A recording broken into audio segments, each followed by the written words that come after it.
មានសង្គ្រាមគ្មានជីវិតនេះជាអត្តបទដែលខ្ញុំសម្រាយពីលោហិតយុទ្ធមិត្តពលីដេកដួលលើធរណី so the masterpiece ខ្ញុំមិនដឹងហេតុអីខ្ញុំចង់បើកក្បាលជាភាសាម៉ាឡេខ្ញុំសង្ឃឹមថាពិភពលោកនេះស្គាល់ពីភាពឈឺចាប់របស់ខ្ញុំទៅពេលThey said fight for the land, but who gon' heal the scars? Mama cry under them broken stars. Brother's gone, his photo on my chain. Heart full of rage, now I still feel his pain. Smoke in the sky, smell of death in the air. We born in peace, now we trapped in warfare. Frame 30 frame, chim on the street. No lullaby, we got shot in our sleep. Losing my brothers to a war we never chose.Flower on the ground ទឹកភ្នែកស្រក់ដូចទឹកហូរ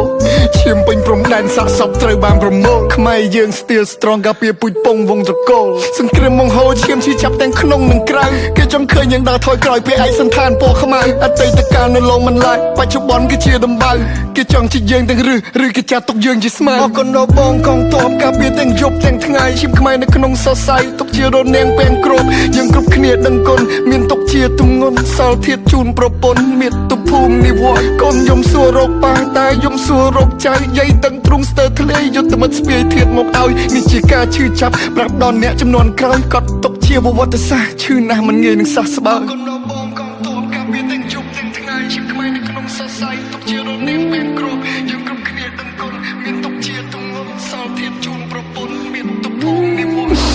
God please my heart breaks to pieces បេះដូងមិនបំណែកបែកនៅក្នុងថ្ងៃនេះពេលឃើញពុកទីហ៊ានទឹកភ្នែកហូរលេងខ្មាស់ពោះអស់ឯងសាហាវណាស់ទីរណកម្មមនុស្សចាស់ក្មេងៗគេងយំចាំមើលផ្លូវលោកឪពុកបាត់តាំងពីថ្ងៃច័ន្ទរកឃើញវិញនៅថ្ងៃសុក្រទ្រង់ខាងឆ្វេងអួលណែនស្ទះដង្ហើមចង់ផុតទានដែលតបយើងបំភ្លឺពួកយើងមិនឲ្យរលត់ក្រាញ់នុននីលឈ្មោះជាខ្មែរនៅតែបន្ត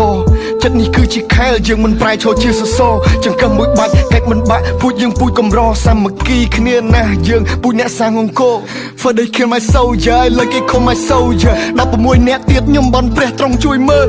ដោះលែងពួកគាត់កុំឲ្យជាប់ទៅជាខ្មាំងសូមឲ្យសុវត្ថិភាពពេលនេះកូនប្រពន្ធនឹកខ្លាំងសង្គ្រាមឈប់លេងច្បាំងអស់សំលេងផងផាំងព្រះអាទិត្យរះថ្មីតែរះស្មីមិនទាន់នឹងចែងចាំង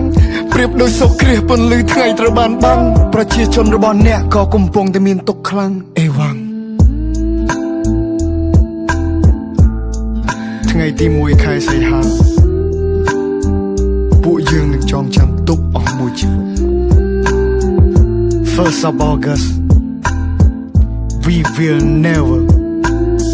forget